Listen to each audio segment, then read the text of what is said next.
ask just about any JRPG fan what the most important part of an RPG is, and they'll generally tell you that it's the story. And while action and fighting games can get away without a good story because the gameplay is the main draw, an RPG generally needs a strong narrative to get people to put 30 plus hours into it.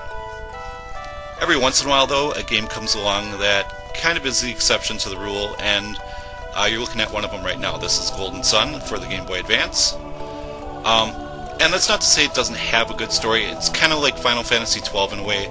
Final Fantasy XII had a good story for about 10 to 15 hours, and then it just kind of went kaput, and you're left with really dull gameplay.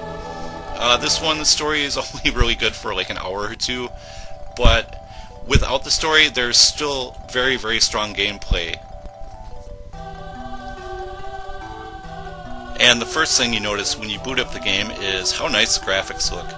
It's easily one of the better looking Game Boy Advance titles, and very impressive for such an earlier release.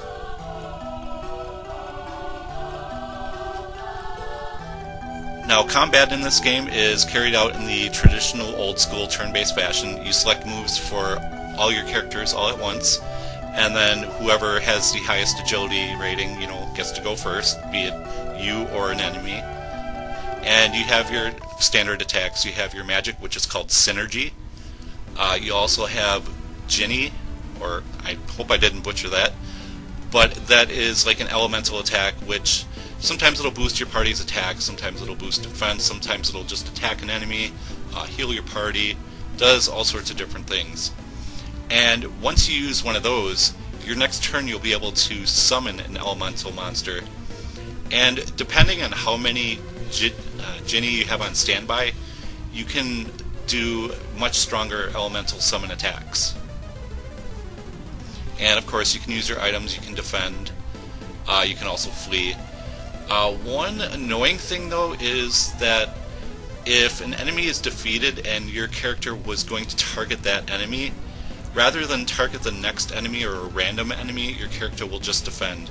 So you do kind of have to measure your attacks, know what your physical and magic attacks, how much damage they'll do, and how many hit points your enemies will have.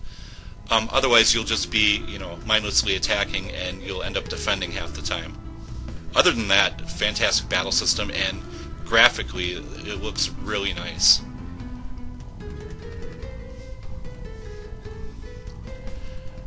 Now, not only can the Psynergy be used inside battle, but you can actually use it outside of battle to solve various puzzles in the dungeons.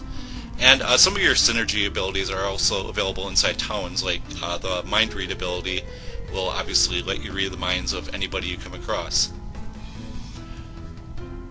But sometimes in the dungeons, in order to progress or find secrets, you'll have to use your Psynergy.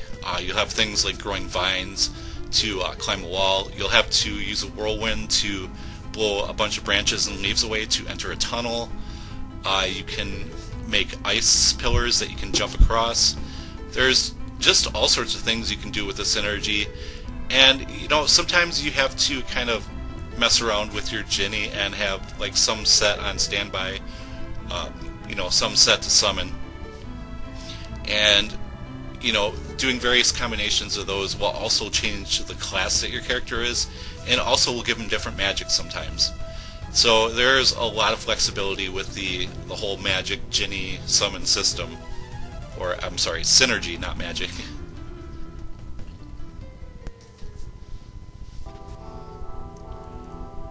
And the soundtrack in this game was done by Motoi Sakuraba, and I have commented in the past that I'm not the biggest fan of his work. This game is another exception, along with Valkyrie Profile 2.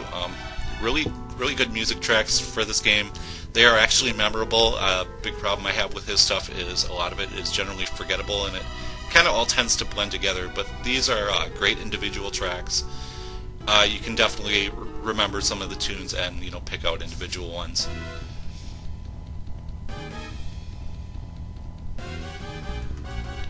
And the game isn't too long. It's about 20-30 hours, depending on how many side quests you do and stuff, and if you find all of the elemental monsters. Overall, it's a fantastic adventure, highly recommended for the Game Boy Advance. I think a loose cart goes for about $20 nowadays, which, you know, it's kind of pricey, but Game Boy Advance games, they're starting to get up there in price, so I would recommend getting it now before it goes up anymore. And yeah, that is it. It's a fantastic game. Pick it up if you see it, and that'll do it for this one. So thanks for watching, guys.